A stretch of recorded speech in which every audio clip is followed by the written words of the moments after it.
أشهد أن لا إله إلا الله وحده لا شريك له وأشهد أن سيدنا محمدا عبده ورسوله مطهر مبرور اللهم صل وسلم وبارك على سيدنا محمد وعلى آله وأصحابه الذين كانوا يرجون تجارة لن تبور وسلم تسليما كثيرا أما بعد فيا عباد الله اتقوا الله حق تقاته ولا تموتن إلا وأنتم مسلمون ويا أيها الذين آمنوا اتقوا الله وقولوا قولا سديدا يصلح لكم أعمالكم ويغفر لكم ذنوبكم ومن يطع الله ورسوله فقد فاز فوزا عظيما صدق الله العلي العظيم. Saudaraku sekalian, jamaah salat Jumat Masjid Jami Al-Manar yang dimuliakan oleh Allah Subhanahu wa taala, dengan mengucapkan alhamdulillah rabbil alamin atas segala macam nikmatnya lah pada siang hari ini kita masih bisa melaksanakan salah satu kewajiban kita, yaitu melaksanakan salat Jumat yang bertepatan langsung kita dengan pelaksanaan ibadah siam, yaitu puasa Ramadan. Semoga ibadah kita pada siang hari ini dan ibadah-ibadah kita yang lainnya seluruhnya diterima oleh Allah Subhanahu wa taala.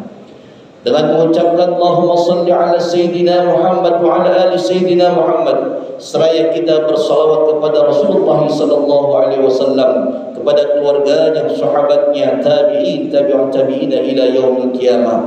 Mudah-mudahan pada hari kiamat kelak nanti kita semuanya akan mendapatkan syafa'atul uzma dari Rasulullah sallallahu alaihi wasallam.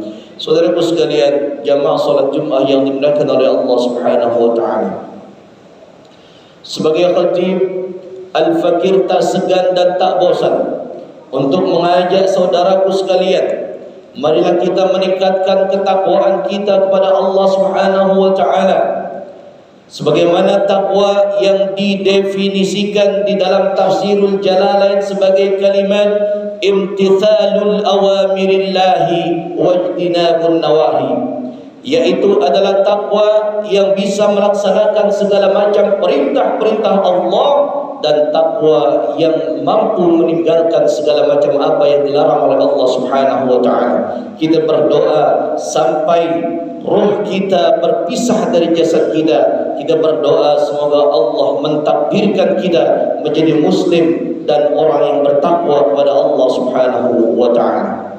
Saudaraku sekalian, jamaah salat Jumat as-saimin rahimakumullah, ketika kita berada di bulan Ramadan, maka nama lain dari Ramadan adalah Syahrus Siyam, yaitu bulannya puasa.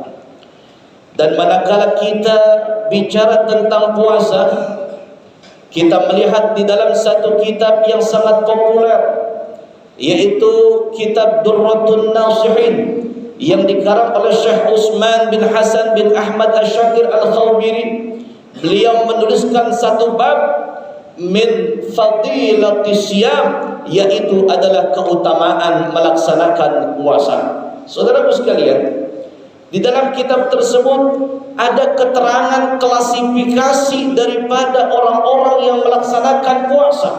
Mudah-mudahan kita termasuk klasifikasi orang-orang yang terbaik yang melaksanakan puasa. Di dalam kitab situ dikatakan bahwa salasun minas shaimin, ada 3 klasifikasi orang yang melaksanakan puasa. Apa yang pertama? Yaitu adalah shaumul awam. Yang pertama adalah puasanya orang awam. Siapa orang-orang yang dikatakan puasanya orang awam? Mereka yang hanya bisa menahan lapar dan haus saja. Mereka yang hanya bisa menggugurkan kewajiban saja melaksanakan puasa. Lalu yang kedua, apa kata kitab tersebut? Yang kedua adalah saumul khawas, yaitu puasanya orang-orang salihin yang mereka mampu bukan hanya menahan lapar dan haus saja, tetapi mereka bisa menjaga menjaga anggota badannya daripada melakukan perbuatan-perbuatan dosa. Saudaraku sekalian, dan yang ketiganya di dalam kitab itu dikatakan bahwa shaumul khawas, yaitu adalah puasanya orang-orang yang dianggap as-siddiqin, orang-orang yang benar, dan para nabi yang mendapatkan kemuliaan daripada Allah Subhanahu wa taala, yang mereka di dalam hatinya tidak lagi ada unsur dunia, yang mereka di dalam puasanya tidak lagi ada unsur dunia, tetapi semuanya adalah ibadahnya untuk Allah Subhanahu wa taala. Maka saudaraku sekalian, balasan puasa yang orang-orang terbaik adalah langsung Allah yang akan membalasnya.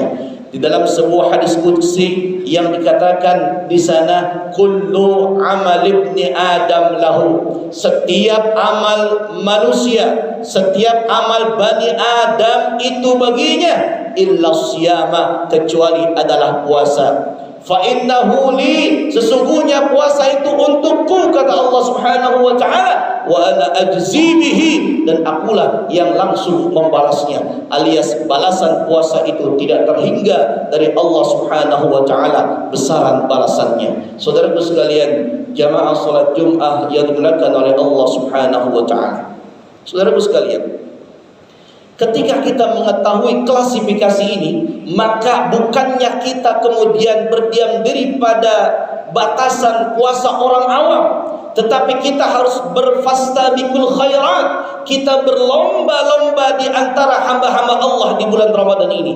Bahkan kita harus mengejar predikat yang paling tinggi, predikat puasanya para nabi-nabi Allah Subhanahu wa taala dan orang-orang as-siddiqin. Saudaraku sekalian, jamaah salat Jumat yang dimuliakan oleh Allah Subhanahu wa taala.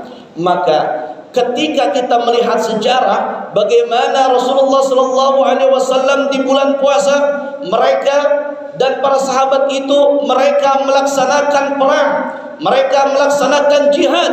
Kalau misalkan mereka berleha-leha saat berpuasa, maka tidak akan terjadi yang namanya peperangan di bulan Ramadan. Tepatnya pada tanggal 17 Ramadan ada perang namanya perang Badar, dan perang Badar itu perlu kita ketahui ketika itu kaum muslimin jumlah pasukannya tidaklah begitu besar, hanya 313 orang melawan kurang lebih 1000-an atau tepatnya 950 orang. Tapi ternyata ketika bulan puasa ada di antara mereka, ada di antara nabi dan para sahabatnya, yang terjadi adalah kemenangan di antara nabi dan kaum muslimin. Saudaraku sekalian, artinya puasa itu bukan santai, puasa itu bukan bermalas-malasan, tetapi puasa itu menumbuhkan kekuatan jihad dalam kehidupan kita sehari-hari. Saudaraku sekalian, bahkan kejadian yang berikutnya adalah tepatnya pada tahun ke-8 Ba'dal Hijrah, ada satu peristiwa yang ini sangat menggemparkan jagat dunia. Apa? Yaitu ketika pembebasan kota Mekah, atau yang kita kenal dengan Fathul Mekah. Itu pun terjadi saat bulan Ramadan dan kaum muslimin sedang melaksanakan puasa. Saudaraku sekalian,